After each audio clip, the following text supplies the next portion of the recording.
Baik, dalam video kali ini kita akan melihat bagaimana PHP menerima input data, menerima data yang dikirim oleh form dari HTML. Oke, kita coba dulu buat formnya. Ya, kita simpan dengan nama form.php. Ya, kita buat HTML-nya.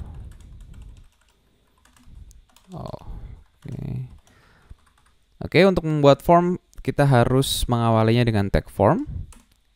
Lalu di sini, yang pertama ada metodenya, ya. Metodenya ada post, ada get ya. Jadi kalau misalkan kalian lupa bagaimana form ini dibentuk, kalian bisa melihat ke video HTML form sebelumnya.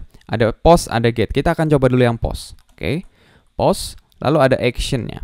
Nah, actionnya ini adalah kemana data yang saya isikan di form ini akan dikirim. Ya, misalkan saya akan mengirimkan ke tempat yang sama, yaitu di form.php. Ya, di file ini juga. Oke, setelah itu akan saya buat misalkan form saya adalah namanya tipe teks, namanya adalah misalkan di sini nama, ya. Lalu akan saya buat lagi di sini alamat, ya. Alamat, mungkin di sini akan saya buat BR-nya. Dan jangan lupa kita harus membuat tombol submit-nya. Oke. Misalkan di sini, oke, sini bukan name, value kirim. Oke, formnya sudah jadi, ya, formnya sudah jadi. Akan kita lihat dulu formnya. Misalkan di sini form.php tadi ya, form.php. Oke, ya, ini adalah formnya, ya, yang berisi nama dan alamat. Kita akan coba tuliskan di sini tes.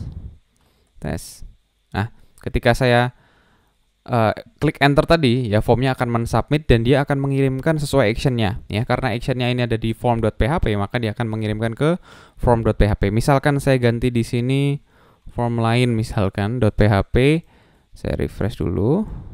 Oke, tes. Nah, dia akan mengirimkan ke form lain.php yang mana tidak ada di file saya, ya, sehingga dia akan mengeluarkan error object not found.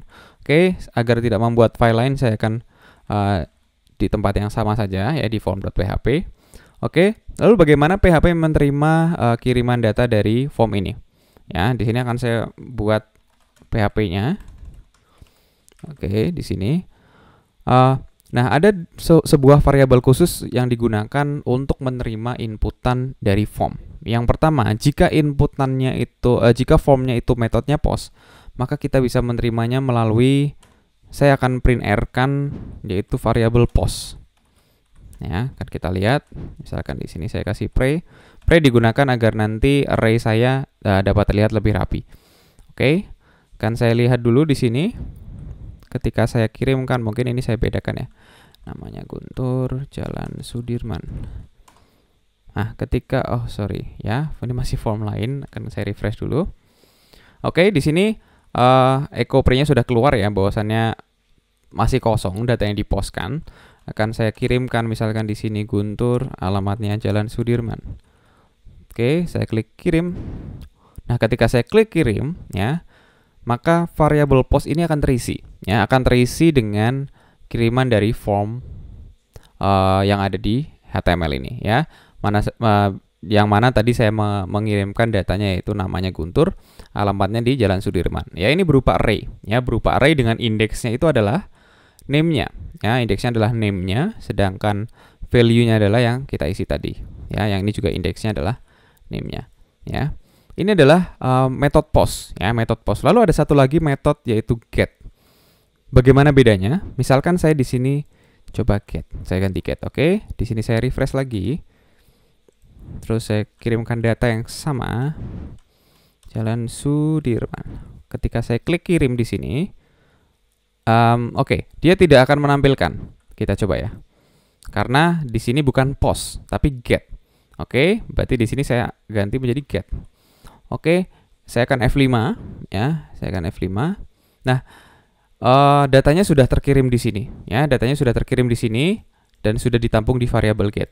Lalu apa yang membedakan? Nah, kalau kalian perhatikan di URL-nya ini, ya, di URL-nya ini dapat lihat ya, bahwasannya ketika saya menggunakan form get, ini akan merubah bentuk URL-nya ini, ya, dan berisi yang pertama adalah yang ini key-nya ya, key-nya yang ini atau name-nya yang ini ya, nama, terus yang ini adalah value-nya.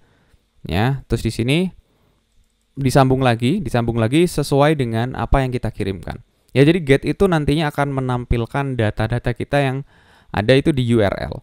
Ya, jadi cenderung kalau misalkan kita pakai get, itu kita akan mengirimkan data-data yang memang tidak sensitif, ya, seperti password dan data-data lain yang sensitif ya, yang bersifat private gitu.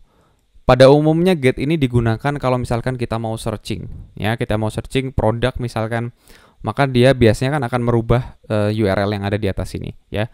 Nah, form searching itu biasanya menggunakan form get. Namun untuk form registrasi dan form-form lain yang berisi tentang data-data kita itu tidak mungkin pakai get. Pakainya post biasanya. Ya, karena ketika post dia tidak akan memperlihatkan di URL-nya itu. Oke, kita coba ya. Ketika post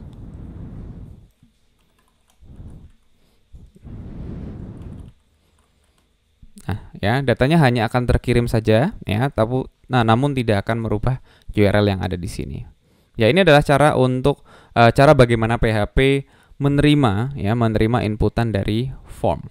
Ya, dalam video selanjutnya kita akan setelah menerima kita akan memprosesnya lebih lanjut dalam MySQL Connect.